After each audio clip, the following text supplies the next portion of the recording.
एक समय की बात है, समुद्र की झिलमिलाती गहराइयों में फिनले नाम की एक जिज्ञासु छोटी मछली रहती थी।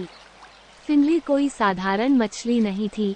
वो अपने तराजू में रोमांच की एक झलक और प्रवाल भित्तियों से परे विशाल अज्ञात का पता लगाने की लालसा के साथ पैदा हुआ था, जहां वह बड़ा हुआ था।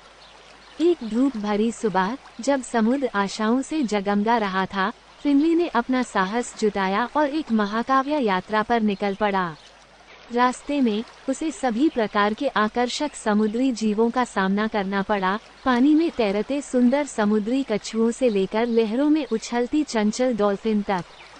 लेकिन जब फिनले को लगा कि उसका साहसिक कार्य अब और अधिक रोमांचक नहीं हो सकता, तो उसकी नज़र एक छिपे हुए पानी के नीचे के साम्राज्य पर पड़ी, जिस पर ओली नाम के एक बुद्धिमान बूढ़े ऑक्टोपस का शासन था।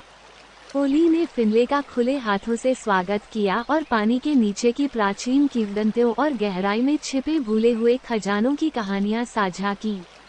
इन रहस्यों को उजागर करने के लिए दृढ़ संकल्पित, फिनले ने एक साहसी खोज शुरू की, विश्वासघाती धाराओं का सामना करते हुए और चालाक शिकारियों से बचते हुए।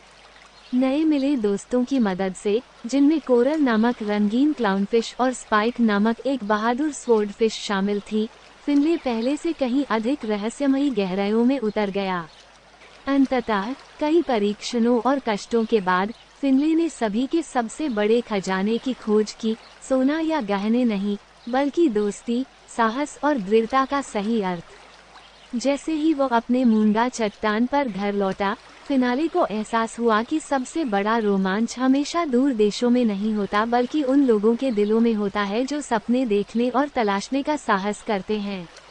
और इसलिए उद्देश्य की एक नई भावना और जीवन भर यादों को संजोने के साथ फिनले की मछली की कहानी किंवदंती बन गई, जिसने समुद्री जीवों की पीढ़ियों को अपने सपनों का पालन करने और दुनिया में धूम मचाने के लिए प्रेरित किया।